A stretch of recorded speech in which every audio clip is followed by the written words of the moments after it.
Hello friends, સ્વાગત છે તમારું મારી યુટ્યુબ ચેનલમાં। આજે હું તમારી સાથે શેર કરીશ પાસ્તાની રેસીપી, જે ખાવામાં એકદમ ટેસ્ટી લાગે છે અને બનવામાં એકદમ ઇઝીલી બની જાય છે। એનો ટેસ્ટ એકદમ રેસ્ટોરન્ટમાં પાસ્તા જે મળે છે એના જેવો જ આવે છે।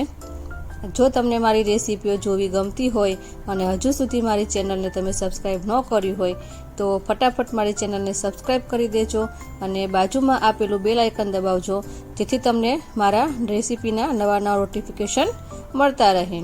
પાસ્તા બનાવવા માટે મેં અહીંયા આગળ એક બાઉલમાં પાણી ગરમ કરવા માટે મૂક્યું છે। તેની અંદર આપણે થોડું મીઠું અને થોડું તેલ નાખીશું। પાણી ઉકળે એટલે આપણે તેની અંદર પાસ્તા એડ કરીશું અને 10 થી 15 મિનિટ માટે આપણે પાસ્તાને બફાવા માટે રાખી દઈશું। પછી આપણે તેને ચેક કરી લઈશું કે પાસ્તા આપણા કૂક થઈ ગયા છે કે નહીં। તમે છરીની મદદથી આ રીતે ચેક કરશો તો તમને ખબર પડી જશે। હવે આપણે ગેસની ફ્લેમ બંધ કરી અને પાણીમાંથી નિતારી લઈશું।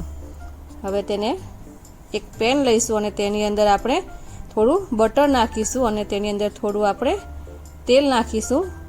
આમાં તમે એકલા બટરનો પણ યુઝ કરી શકો છો અને જો તમને બટર ન ભાવતું હોય તો તમે ઓઇલમાં પણ તેને બનાવી શકો છો।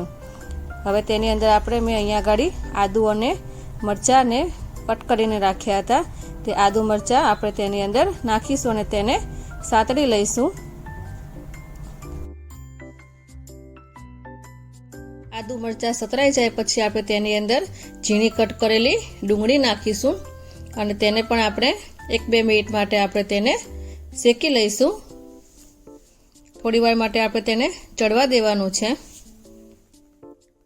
ડુંગળી આપણી ગોલ્ડન બ્રાઉન થઈ જાય ત્યાં સુધી આપણે તેને ફ્રાય કરી લેવાની છે।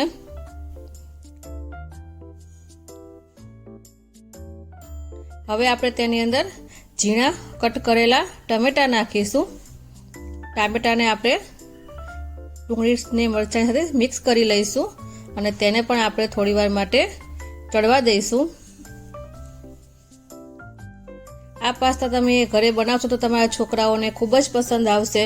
તમે બહાર પાસ્તા ખાવાનું પણ ભૂલી જશો।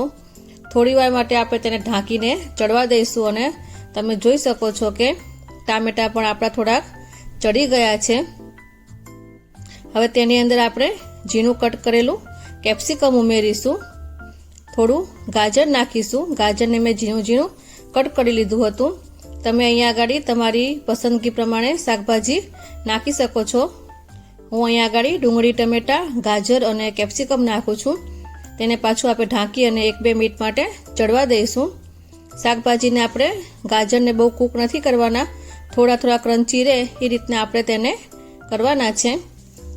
હવે આપણા બધા વેજીટેબલ્સ ચડી ગયા છે તો તેની અંદર આપણે મસાલા કરીશું।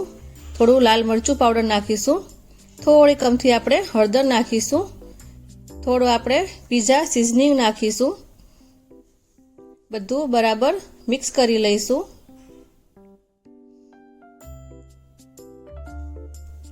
મસાલાને આપણે વેજીટેબલ્સ સાથે મિક્સ કરી દઈશું। હવે તેની અંદર આપણે થોડો ટોમેટો કેચઅપ નાખીશું અને થોડો આપણે ચીલી સોસ નાખીશું। હવે તેને મિક્સ કરી લઈશું।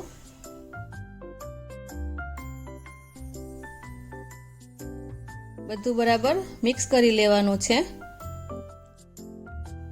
અને તેને આપણે 1 મિનિટ માટે તેને ખાલી શેકી લેવાનું છે। ગેસની ફ્લેમ ધીમી કરી દઈશું। હવે જે આપણે પાસ્તા બાફીને રાખ્યા હતા તે પાસ્તા આપણે તેની અંદર એડ કરી દઈશું। તમે જ્યારે પાસ્તાને ગરમ પાણીમાંથી કાઢો ત્યારે તેના પર થોડું ઠંડુ પાણી નાખી અને તેલવાળો હાથ ફેરવી દેવાનો, જેથી તમારા પાસ્તા આ રીતે એકદમ છૂટા થશે, તે ચોંટી નહીં જાય। તમે જોઈ શકો છો કે પાસ્તા આપણા એકદમ સરસ એવા છૂટા બનીને રેડી થઈ ગયા છે। પાસ્તાને આપણે મસાલા સાથે મિક્સ કરી દઈશું અને 1 મિનિટ માટે આપણે તેને ઢાંકી અને ચડવા દઈશું।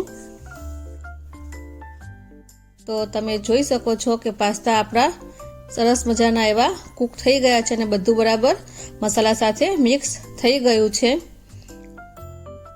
હવે તેની ઉપર આપણે જે મારી પાસે જે પાસ્તા હાથ લાવી હતી તેની સાથે જે મસાલો આવ્યો તો એ મસાલો હું તેની અંદર થોડો એડ કરું છું.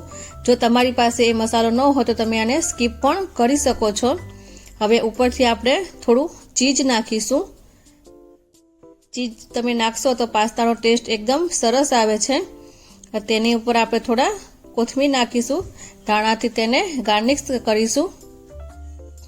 બધું બરાબર હલાવીને મિક્સ કરી દઈશું. પાસ્તા એકદમ ટેસ્ટી બની ગયા છે. હવે તેને આપણે સર્વિંગ પ્લેટની અંદર કાઢી લઈશું. તમે એકવાર ઘરે આ રીતે પાસ્તા જરૂરથી બનાવજો. તે તમે બહાર રેસ્ટોરન્ટમાં જેવા ખાતા હોય એના જેવો જ ટેસ્ટ આવે છે અને એકદમ ટેસ્ટી લાગે છે. તો તમને મારી આ રેસીપી કેવી લાગી મને કમેન્ટ બોક્સમાં જરૂરથી જણાવજો. જો તમને મારો વિડીયો ગમ્યો હોય તો મારા વિડીયોને લાઈક કરી, શેર કરી અને મારી ચેનલને સબસ્ક્રાઈબ કરી દેજો. તો ફરી મળીશું નવા વિડીયો સાથે. Thanks for watching.